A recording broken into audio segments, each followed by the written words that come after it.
Hi there, welcome to today's edition of Jamaica Magazine. I am Theodore Henry. On our show, the use of vaccination to protect against cervical cancer. Later, we look at some exciting training and career development opportunities in sports. Plus, a peek into the future for a new downtown Kingston. Sit back and relax for these and more to come as we turn the pages of Jamaica Magazine.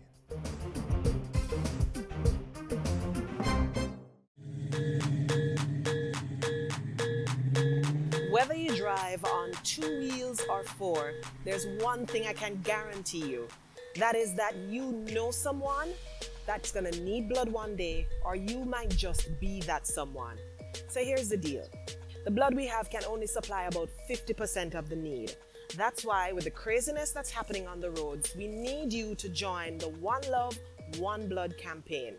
The life you save just might be your own. The Health Ministry has introduced the human papillomavirus HPV vaccine to protect the population against cervical cancer, which is one of the leading causes of deaths in women. Under the routine immunization program, adolescent girls have been targeted to receive the vaccine. Find out more in this feature.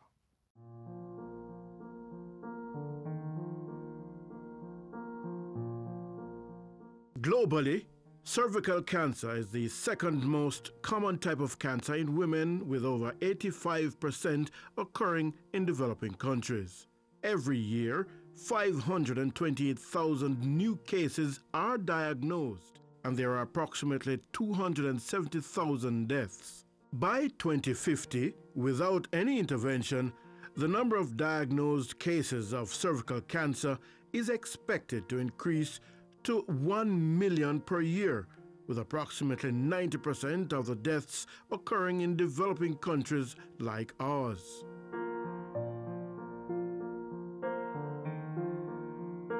A major factor is the human papillomavirus, HPV, of which there are approximately 200 types that infect epithelia, or skin tissue.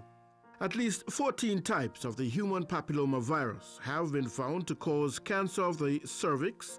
Types 16 and 18 are responsible for 70% of cancers of the cervix, which is the second leading cause of cancer-related deaths in Jamaica. The virus can be transmitted through skin-to-skin contact, from mother to child at birth. Current estimates indicate that every year, just under 400 women are diagnosed with this disease, with approximately 185 dying from the disease, with the majority of deaths occurring in women between the ages of 40 and 64 years of age. A prevalence study conducted in Jamaica in 2010 revealed that the overall prevalence of any type of HPV infection was 54%.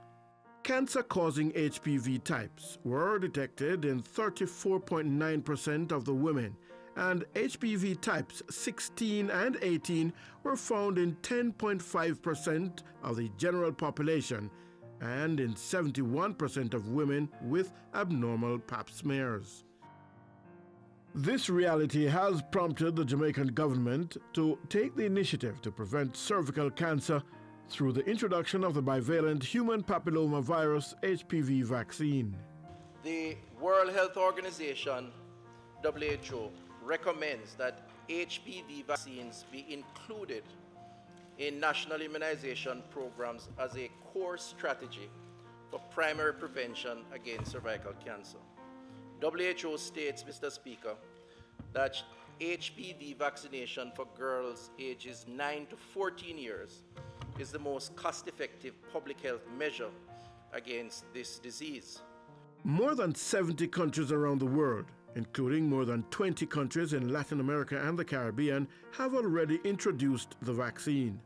Several studies and monitoring by the World Health Organization, WHO Global Advisory Committee on Vaccine Safety, proved that HPV vaccination is safe and works extremely well, decreasing the number of HPV infections and related precancers. The bivalent HPV vaccine, introduced by the Ministry of Health in schools at grade 7 to girls ages 9 to 14, provides for 90 to 100% protection against HPV types 16, and 18. The vaccine is offered free of cost. Bear in mind too, by the way, the cost to administer one of these vaccines, for us, the cost is somewhere in the region of $7-8 US. If you go into the private sector, you're looking at anywhere from $11,000 to $15,000. So it's not inexpensive.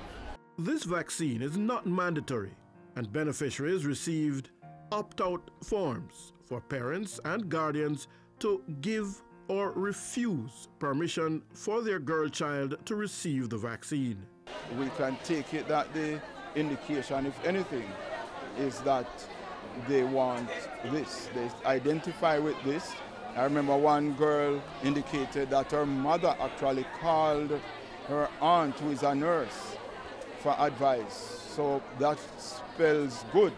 It says that persons are prepared to consult, get information, and then make informed decisions. And so that is going well. Approximately 22,500 girls were targeted for the vaccine's introduction in 2017, with each girl needing 2 doses given 6 months apart for full protection. Generally speaking, the process has gone smoothly. The school-based strategy for implementation seeks to facilitate greater access to the targeted population. This covers the cost for social mobilization and communication, cold chain equipment, training and sensitization, and procurement of vaccine and vaccination supplies. And this disease prevention strategy will save the government millions. The Ministry of Health estimated that annual cost for the program after introduction will be 73.3 million Jamaican dollars. In Jamaica, the estimated cost is of the just under 400 cases annually, Mr. Speaker, is some $274 million. I should point out that this figure is only for radiotherapy and does not include diagnosis and chemotherapy. And for the individual, not just the emotional and physical trauma caused by this cancer is removed, but the financial burden. In the United States, cost on diagnosis is approximately some 15,000, just under 16,000 US dollars. If the patient survives for a year, this rate goes up to approximately 30,000 US dollars. Despite vaccination, persons will still need to do their routine pap smear to check for any threat or signs of the cancer, as the key to effective treatment, if it should occur, is early detection. For more information or to have your concerns answered, you can call the Ministry of Health's toll-free line 1-888-1-LOVE or 1-888-663-5683. Also email hpvinfo@moh.gov.jm. You can also visit the website moh.gov.jm as well as social media channels.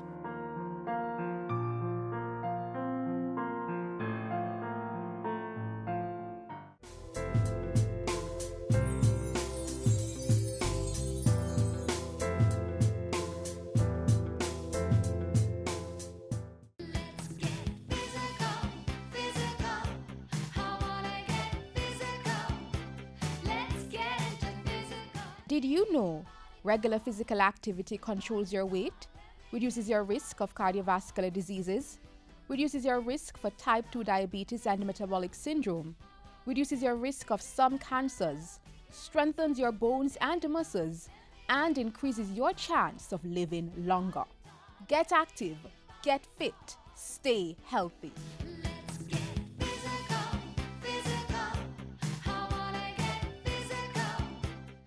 Jamaica's growing success in various sporting disciplines has stimulated increased local and international interest for training and career development in sports right here at home. The G.C. Foster College of Physical Education and Sports is the premier institution providing such opportunity in Jamaica. Here's some of what they have to offer.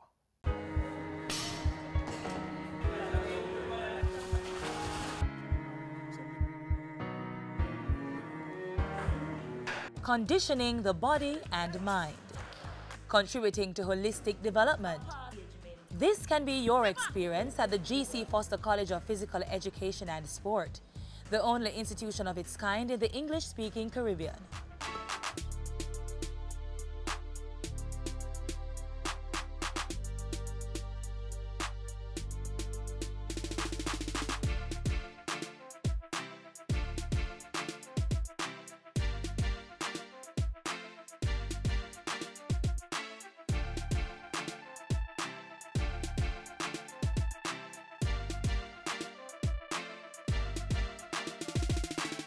There was a growing need to establish an institution, a training institution, to educate and train teachers of physical education and sport and coaches.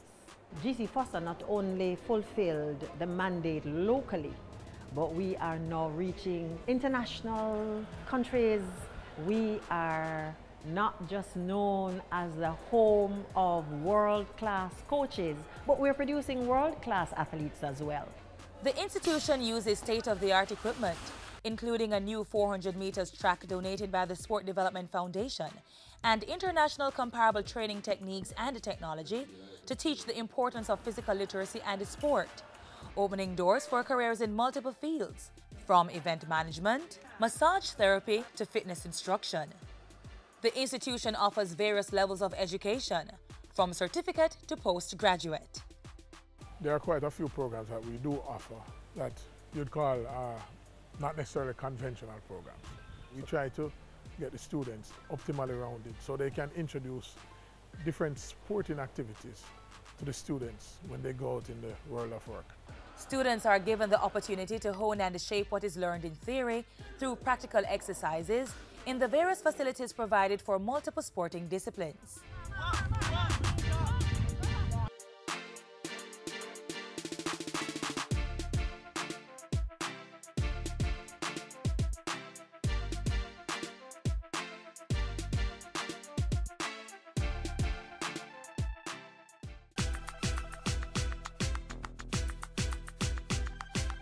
For the past 36 years, the G.C. Foster College of Physical Education and Sport, with its well-trained staff, has been providing Jamaica and the world with physical education and sports specialists. G.C. Foster laid the foundation for a scientific understanding of the sports, science and its various disciplines, track and field, football, volleyball, basketball, and so on. It also laid the foundation for emotional support in terms of understanding human behavior, learning how to deal with situations that are quite common to group dynamics. The college facilitated my preparation as a referee because of the numerous fields, so I use it to train to keep up my fitness level. It's not very easy over here, but it basically helps you to become a mentally and physically tough person. Nothing in life comes easy, and you have to work whatever it is that you want. They have given me the platform to train and education and to work. So I'm really grateful for the opportunity that they have blessed me with. At the G.C. Foster College of Physical Education and Sport, you can find your place on the field, track, court, in the pool, ring, over the table, across the net, or at the front of the class.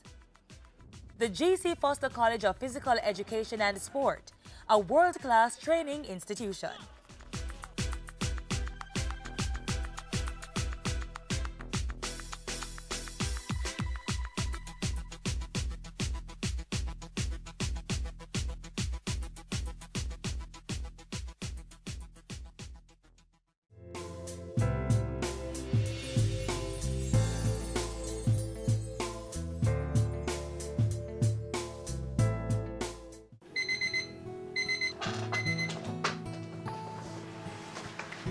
Oh God, I really wish I could retire right now.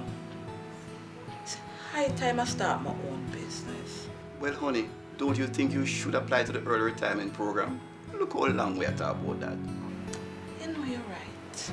The SERP is for eligible government employees between 50 and 59 years old. Speak with your HR department or see the press for details. Deadline is February 16. Apply now.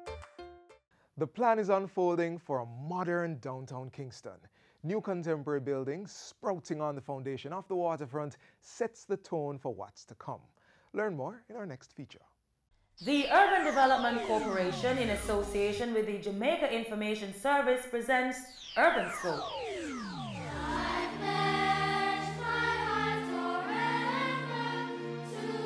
1962 marked the beginning of a proud and free era of independence for Jamaica. This tiny yet Talawa nation was now free to create its own destiny. 6 years later, the Urban Development Corporation was created to make development happen when and where it's needed within the context of national priorities.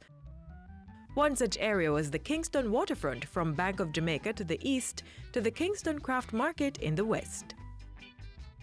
A post-independent Jamaica, and by extension Kingston, was by no means fully developed, and so by walking the streets of the capital city, one would see and learn much about Jamaica, its history and culture. Downtown Kingston in particular tells that story very well, having given birth to rocksteady and reggae music. With many of the island's most historic buildings and monuments lining the streets, downtown Kingston is also a bustling business district with busy roadways and crowded sidewalks. This rich history is one such impetus for the Urban Development Corporation (UDC), which has been spearheading the development of downtown Kingston. Partnering with both local and international organizations, plans are underway towards championing the transformation of downtown Kingston and to revitalize the area while paying homage to the UNESCO designation of Kingston as a creative music city.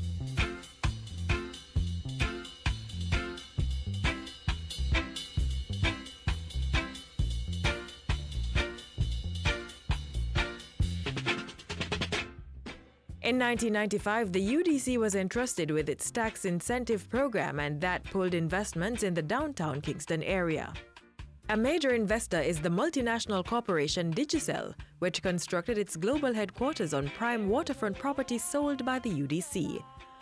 Other developments that have gained traction include the construction of Grace Kennedy's multi-story complex on Port Royal Street, made possible on lands sold to them by the UDC. Grace also renovated a building on Harbour Street for use as its financial center.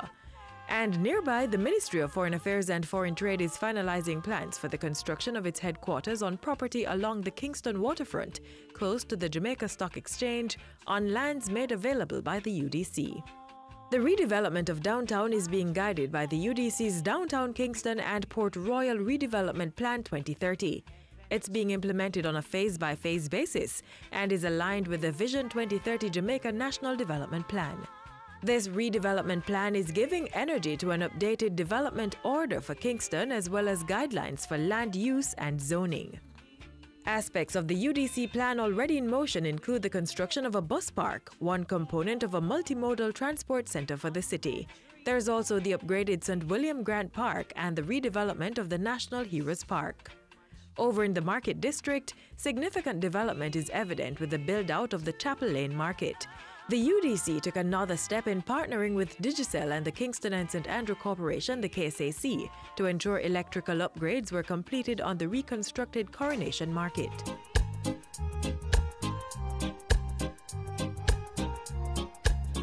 The UDC sees downtown Kingston as the city of possibilities, the ideal location for work, home, leisure, cultural immersion, and entertainment. Thank you, Lord, for what you've done for a woman like me. UDC's Fireworks on the Waterfront is a fixed event that's being used by the UDC to promote family entertainment and stimulate an active nightlife in downtown Kingston. Adding to this is the construction of Festival Marketplace by the UDC, an eatery space catering to day and night patrons who will also benefit from the nearby craft market. And for a more in-depth cultural experience, there's the newly renovated Simon Bolivar Cultural Center in the heart of Parade, designed and built by the UDC. The center, managed by the Institute of Jamaica, complements other cultural facilities located in the Parade area, such as Liberty Hall, the restored headquarters of national hero, the Right Excellent Marcus Messiah Garvey. The Urban Development Corporation, demonstrating commitment to the redevelopment of downtown Kingston. To learn more about the work of the Urban Development Corporation, call 656-8031 or visit their website at udcja.com. You may also follow the UDC on Facebook, YouTube, Twitter, and Instagram, or visit their information center on the ground floor, Kingston Mall, downtown Kingston.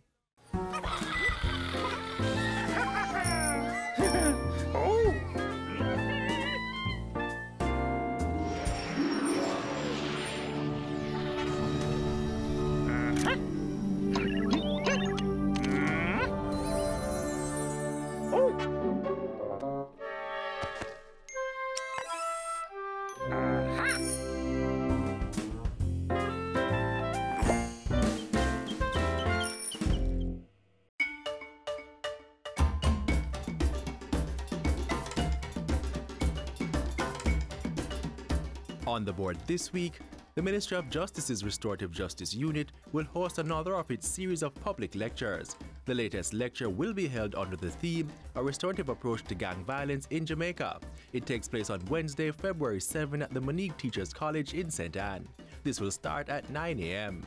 The special guest speaker is British criminologist, urban youth specialist, transformational speaker, gang exit strategist, mediator and mentor Craig Pinkney. And on Friday, February 9, the Restorative Justice Unit will be staging an international restorative conference at the Spanish Court Hotel, 44 Trafalgar Road, Kingston 10. The theme of the conference is A Restorative Approach to Gang Violence in Jamaica and will start at 9 a.m. Special guest will again be British criminologist Craig Pinkney.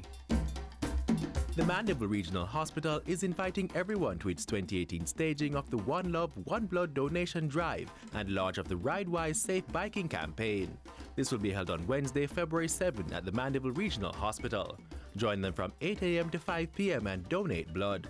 There will be souvenir t-shirts for all donors, prizes and surprises, and refreshments in the One Love Lounge. The entertainment package begins at noon and features celebrity endorsements, a motorbike demo, and film premiere. Come on out and give blood. The life you save may be your own. And that's all for community notices today. Send us your events for broadcast on the GIS Community Notice Board. Call 922-868-022 or send an email to cbishop@gis.gov.jm. And now for some of the top stories in our news this week.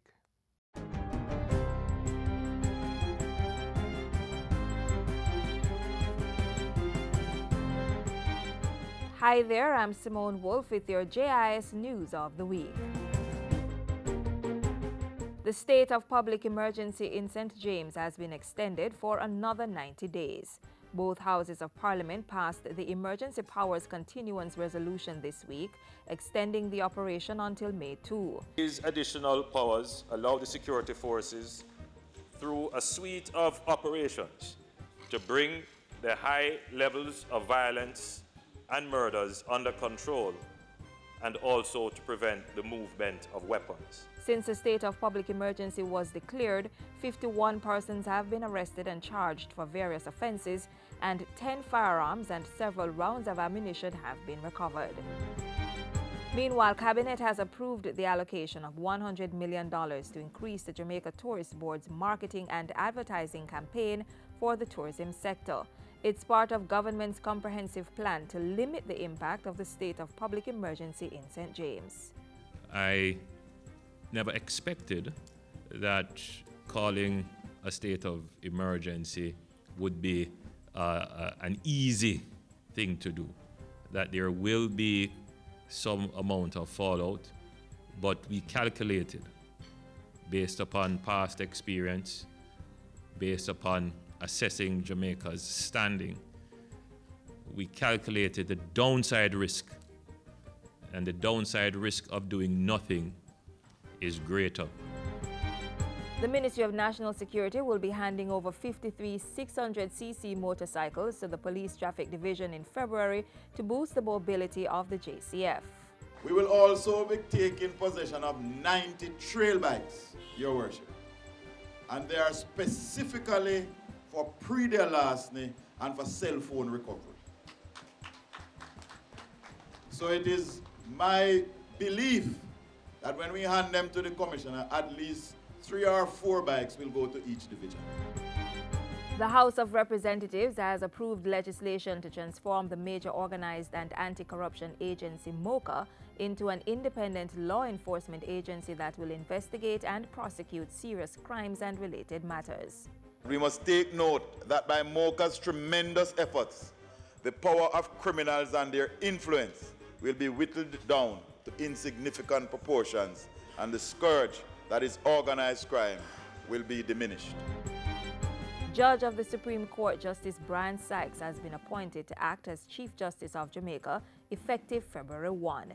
Justice Sykes replaces outgoing Chief Justice Zayla McCalla. He was sworn into the post Thursday morning by Governor General Sir Patrick Allen.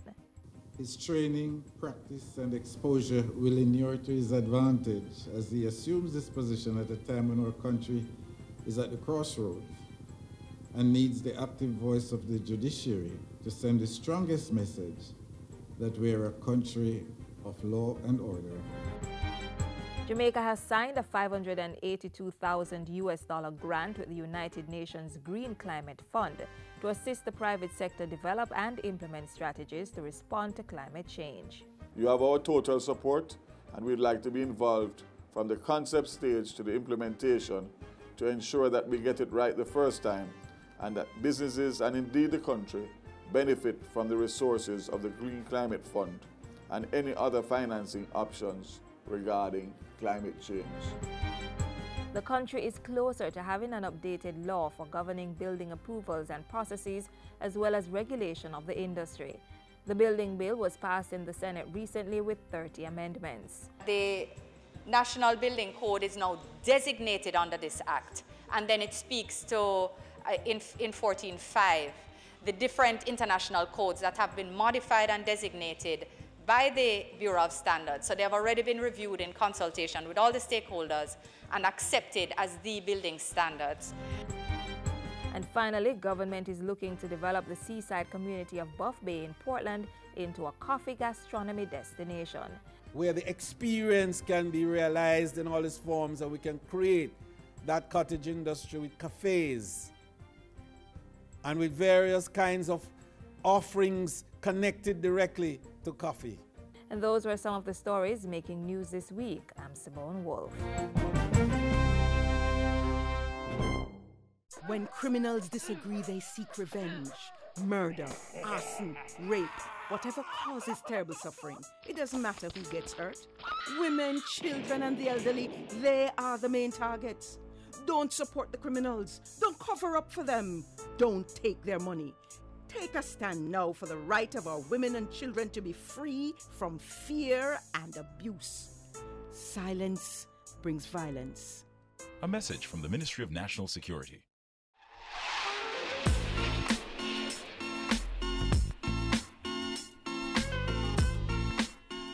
We've come to the close of Jamaica Magazine for today. Thanks for staying. Join us tomorrow when we'll do this all over again. Until then, you can click online at jis.gov.jm and visit our YouTube channel to get the latest government information. And follow us on Twitter and Facebook, and download our app from the Google and Apple stores to stay informed. On behalf of all of us here at the JIS, I'm Theodore Henry. Till next time, take care. This has been a production of the Jamaica Information Service, the voice of Jamaica.